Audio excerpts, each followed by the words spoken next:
Hello, East Goshen. It is a snowy Wednesday, December 16th. We are on Luke chapter 16 today, and we're going to focus on verse 10. Let's dive in.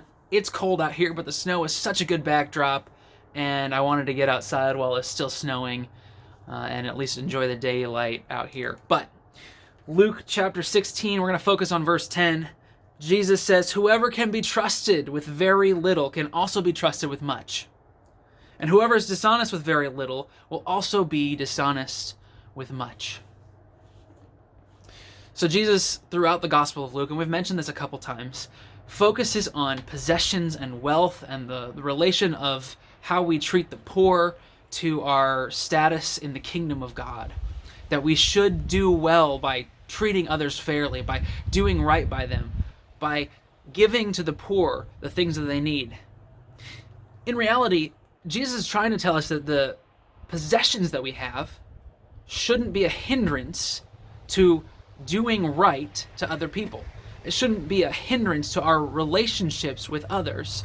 It shouldn't keep us from loving people tangibly.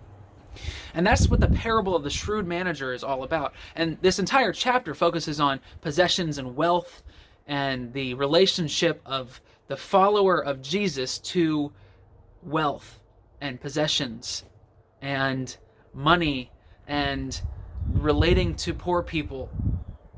And so here, Jesus is telling the story of a manager who is misappropriating his master's funds, is doing wrong in his business transactions, and is being removed from his position of authority. And so at the end of the parable, Jesus tells his disciples that whoever can be trusted with very little can be trusted with much. And the point he is trying to make is that we ought to handle properly the things that God has given to us. In the parable, God is the master who has entrusted us to steward the things of this earth, the things that he has given to each and every one of us, to steward it well and to be able to bless others through our possessions. And the moment that the possessions or money or whatever it happens to be gets in the way of us relating and loving other people well is the moment we've misappropriated the things that God has given to us. It's the moment that the material things become more important than the people we're called to minister to, that we have not stewarded well. If we can't be trusted with the things that God has given to us, how can we be trusted with things that are of eternal importance? And so, here in Luke chapter 16, Jesus is saying, God has given to you the things that you have. Everything that you have belongs first to God. He is the creator of all things. And so you are just living on what have been given by God. Essentially, you're borrowing the things, you're managing the things of this earth, the things that you have been entrusted with. So how are you using them to love people well? How are you using your possessions, your money, to advance the kingdom of God? And are they getting in the way of relationship? Are they getting in the way of bringing wholeness and healing and restoration to the people in your life?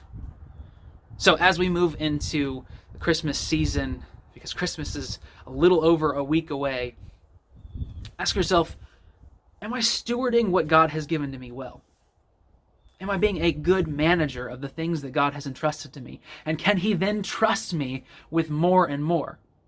We talked about in our sermon series on giving last month that as God enables us to give and be generous with the things that we have, to steward his creation well, that he entrusts us with more and more. He provides more for us to give away to people in need. So are you being a good steward? Will God be able to give you more resources in order to bless others more and more with your life?